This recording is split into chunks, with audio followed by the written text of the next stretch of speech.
I discovered my husband's secret family by chance. He had a double life, another child, and was stealing from us. It was a typical Saturday morning. I was in the grocery store, carrying my basket through the aisles, when I noticed him. Marcus, my husband, was standing in the produce area with a basket full of apples. But he was not alone. Next to him was a woman I'd never seen before, and between them was a young girl, no more than 5 years old, who called him Daddy. My heart has stopped. I stood there, motionless, as the scene unfolded in front of me. Marcus laughed at something the woman said, his hand resting on her lower back in a way that seemed all too familiar.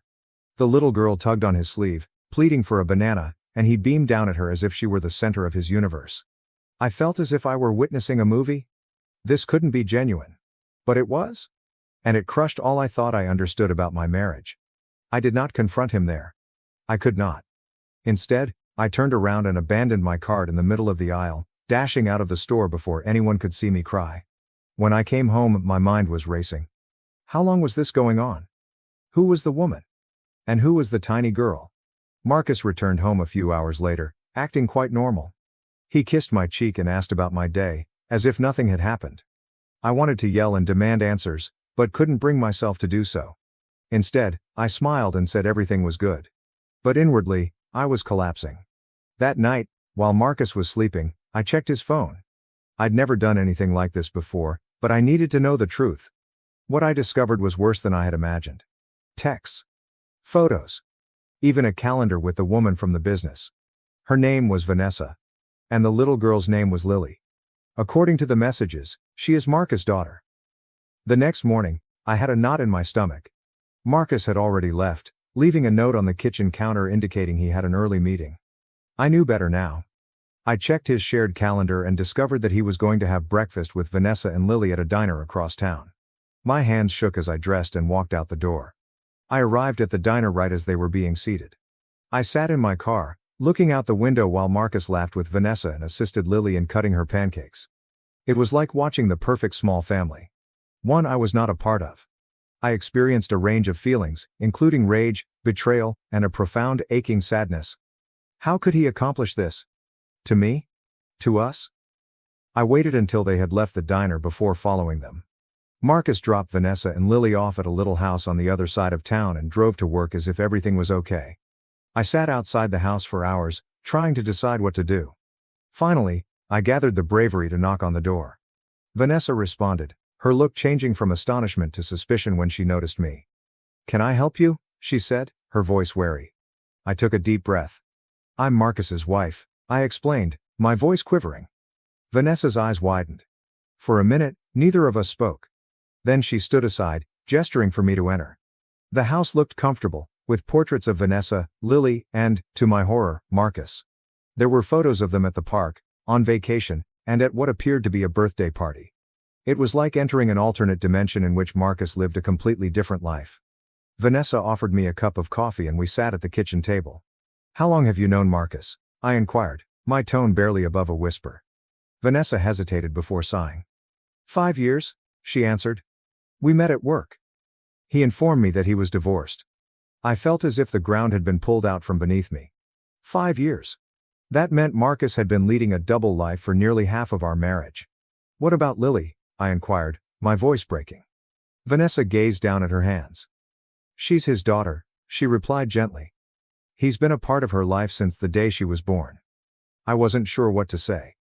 My mind was racing as I tried to absorb what I had just learnt. Marcus wasn't simply having an affair, he had an entire other family. He had been keeping his family from me for years. As I sat at Vanessa's kitchen table, my head was filled with questions. "Marcus, how had you kept this a secret for so long?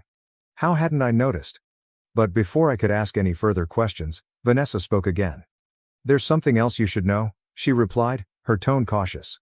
She stood up and exited the room, returning moments later with a folder. Inside were legal documents such as custody agreements, child support payments, and even a will. My hands shook as I paged through them.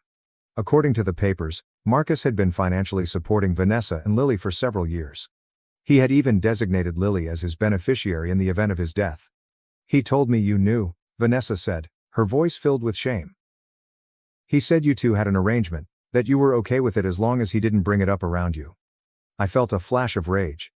That's a lie, I replied, my voice quivering. I had no idea any of this was happening. Vanessa appeared shocked. I'm very sorry, she said.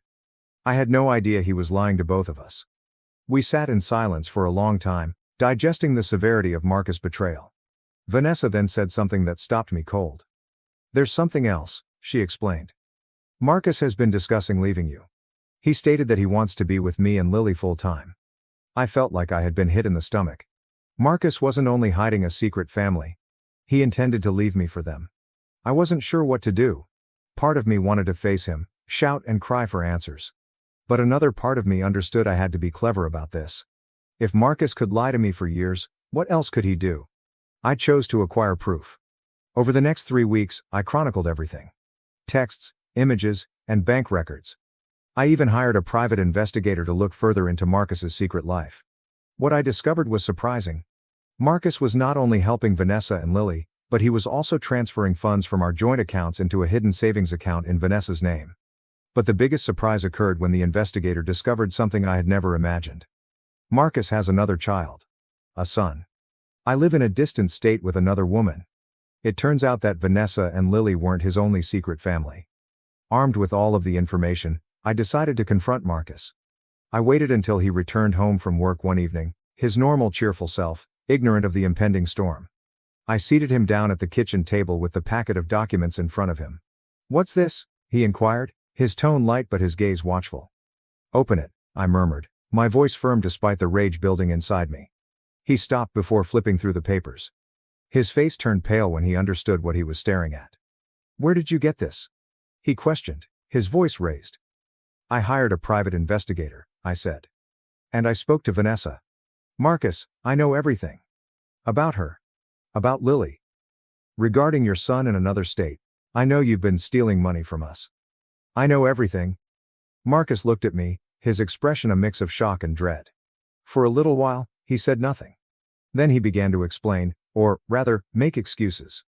It's not what you think, he replied. I never intended to hurt you. I got in over my head, and I had no idea how to get out. I didn't purchase it. You didn't know how to get out, I repeated, my voice quivering with rage. You have been lying to me for years, Marcus. You've been living a double, no, triple life and didn't think it would damage me? He tried to apologize and beg for forgiveness, but I wasn't having it. You don't get to apologize, I responded. You can't act like a victim here. You made your decisions, and now you have to deal with the consequences. I informed him that I filed for divorce and that I intended to take everything he had. He tried to reason and persuade me to give him another chance, but I was done. I grabbed a bag and departed that night, staying with a friend while I planned my future actions.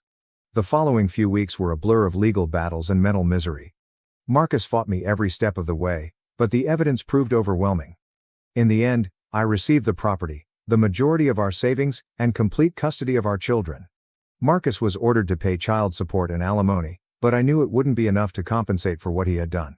The divorce was finalized 6 months later, but the emotional scars took far longer to heal. Marcus attempted to stay in touch, stating that he wanted to be a part of our children's life, but I couldn't trust him. How could I? After all he had done. I set stringent boundaries, only allowing him supervised visits. Vanessa contacted me several times, apologizing for her role in the issue. She admitted that she had no idea Marcus was married when they first met, and by the time she found out, she was already in too deep. I didn't really blame her. Marcus lied to both of us. I focused on reconstructing my life. I returned to school and earned a degree in counseling so that I might help others in similar situations. It was therapeutic in a way, transforming my misery into something positive. My children were my rock throughout it all, and their tenacity and love gave me the fortitude to keep going. It's been 5 years since that day in the grocery store, and while the anguish hasn't totally subsided, it's become more manageable. I've learned to trust again, both in myself and in others. I've even started dating, but I'm taking things slowly. Marcus, on the other hand, has not done as well. His lies caught up with him, and he not only lost me, but also Vanessa and his other family members. He's now alone. And, while I feel terrible for him, I know it's a bed he made for himself. If there's one thing I've learned from this, it's that you have no control over what other people do, but you can control how you respond. I opted to turn my anguish into strength, and by doing so, I discovered a new sense of purpose. This event taught me that life is unpredictable, And even those you trust the most can betray you in ways you never expected. But it also demonstrated how strong I am. How resilient we can all be when confronted with adversity. If you've ever been through something similar, please share your experience in the comments. How did you manage it? Now to the next story, story 2. My stepmother had hidden my late father's will, stealing my inheritance. Now that she came begging for help, I refused. My name is Lily Andrews, and I am 28 years old. My stepmother and younger sister Rachel and I live in the house that my late father bequeathed to us. My life has never been easy in our family, but I've always tried to sort things out for the sake of peace. That night, everything changed. It was a large party. My stepmother, Gloria, enjoys arranging these costly occasions, despite her constant complaints about money. Guests packed the home, laughing, drinking, and flaunting their pricey outfits. I remained to myself, standing near the kitchen and avoiding the spotlight, like I normally do. Then something happened. Rachel, my 24-year-old sister, stood in the center of the living room, her voice loud enough to pique everyone's interest. "Oh, Lily is here? Look at her, always hiding in the shadows, as if she doesn't belong." Her words sliced into me like a knife. Some attendees laughed uneasily, unsure how to respond. My face flushed with shame, but I did not answer. Rachel understood how much I disliked confrontations. Gloria joined in before I could slip away. "Well, maybe Lily doesn't belong here after all," she joked. "She doesn't contribute to anything important around here, unlike Rachel." Gloria smiled at the audience, as if her comments were a joke. However, they weren't. I wanted to yell and protect myself, but I remained silent. No one knew I'd been surreptitiously paying Rachel's college tuition for the past 2 years. She wouldn't have had her expensive degree without me, and now she's disrespecting me in front of everyone. After the party, I returned to my room, hoping for some peace and quiet. But Gloria wasn't finished with me yet. She stormed in, her tone rough and cold. "You should pack your belongings and leave, Lily. This isn't your house anymore. You're just taking up space." I stood there, frozen. How could she say that? My father left the house to me. But Gloria had always acted as if she owned everything, and Rachel took her lead. For the first time in years, I did not fight or cry. I just looked at her and replied, "Fine, I'll leave." But in my heart, I knew it wasn't over. They were unaware of the sacrifices I had made for them. They had no idea that their remarks were pushing me to the point of no return, and they had no idea what I was going to do next. My mind raced as I packed my things. Every memory of Gloria and Rachel's mistreatment played back in my mind, the sarcastic remarks, the frequent comparisons, and the way they always took me for granted. As I closed up my luggage, I felt the weight of years of quiet sorrow lifted from my shoulders. This house might have been my father's gift to me, but it had become a prison. It was no longer a home. Before leaving, I went into my room and got the folder I'd concealed in the back of my closet. Inside were all of Rachel's college tuition receipts, proving all I had done for her. I was not going to let her forget it. As I approached the front door with my bag, Gloria and Rachel were seated in the living room, sipping wine and joking as if nothing had occurred. Rachel smirked when they spotted me. "Are you finally leaving?" "It took you too long," she replied, rolling her eyes. I paused in my tracks to look at her. My voice was calm but forceful. "You know, Rachel, I've always backed you. I funded your tuition when you couldn't afford it. So this is how you repay me? Mocking me in front of everyone?" Her face became pallid. "What are you talking about?" Rachel asked. I held up the folder and dropped it on the coffee table. "Here is the proof, every money I made to keep you in school. You didn't know, did you? Gloria told you that was her, right?" Rachel looked at Gloria, her uncertainty rising to rage. "You told me you were paying for it?" she shouted. Gloria stood up and tried to maintain her composure. "That is enough, Lily. Stop trying to create drama and simply leave." I shake my head. "Oh, I am leaving. But from now on, you are on your own.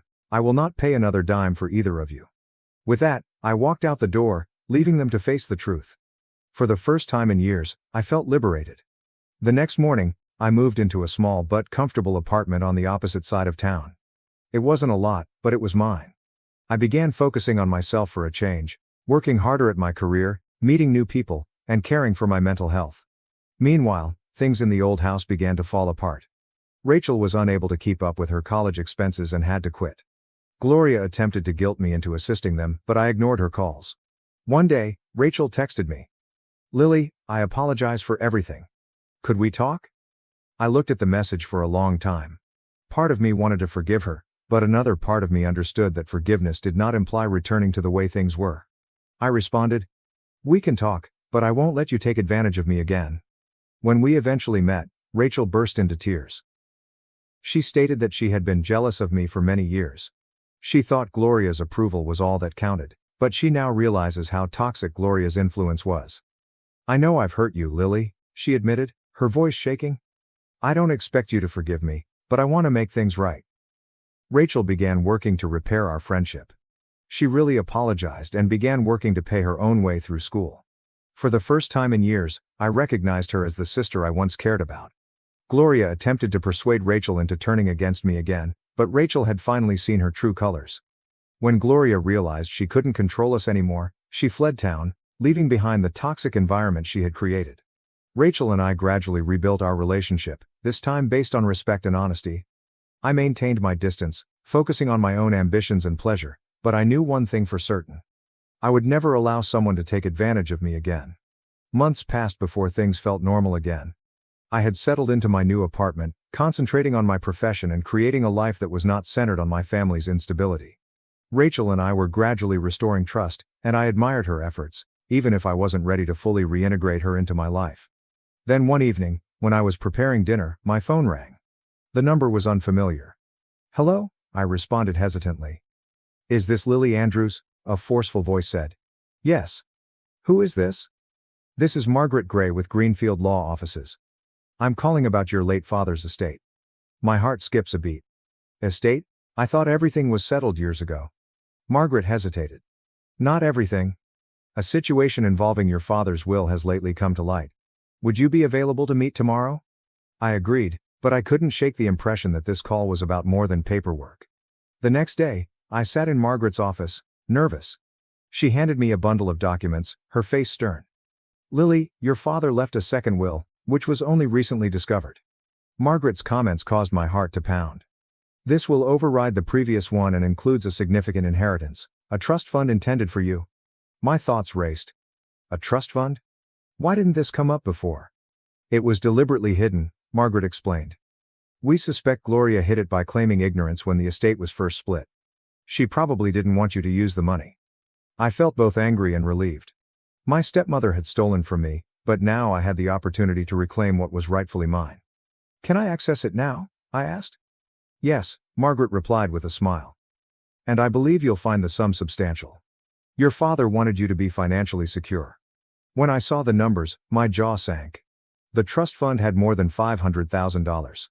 The trust fund became widely known, and Gloria soon returned. She arrived unannounced at my apartment, looking untidy and desperate. "Lily, we need to talk," she continued, her voice quivering. "There's nothing to talk about, Gloria," I said, maintaining a chilly tone. "I know about the trust fund," she blurted out. "You don't understand how hard things have been for Rachel and me. We need help." I looked at her incredulously. "You mean the same Rachel you duped into turning against me? The same Rachel who is finally learning to stand on her own without your toxic influence?" Gloria's face flushed hot. "I tried to safeguard this family. Everything I did was for Rachel's future." "No," I replied firmly. "You did everything for yourself. And you know what? I'm finished cleaning up your mess." Later that week, Rachel called me in tears. "Gloria is furious with me," she continued. "She thinks I betrayed her because I won't ask you for money." "What do you want me to do, Rachel?" I asked. "Nothing," she said, her voice steady. "I simply wanted to let you know that I am done with her. I'm moving out and starting a job. I do not want to be like her anymore." Her words astonished me. Rachel had finally accepted responsibility for her life. For the first time, I had a glimmer of optimism for our relationship. With Gloria out of my life, I focused on building a future I could be proud of. I used a portion of the trust fund to start my own business, which I had been dreaming about for years. It wasn't easy, but it was mine, and it gave me a sense of purpose that I hadn't experienced before. Rachel and I stayed in touch and met for coffee or supper on occasion. She was becoming a better version of herself, and I was proud of her. Gloria, I heard, left to another city, leaving behind the damage she caused. I did not feel sorry for her. She had reaped what she sowed. Looking back, I understand that being kicked out of my own home was the finest thing that could have happened to me. It encouraged me to stand up for myself and stop allowing others to take advantage of my goodwill.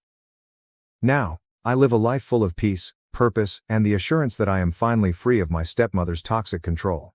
Rachel is finally learning how to stand on her own 2 feet.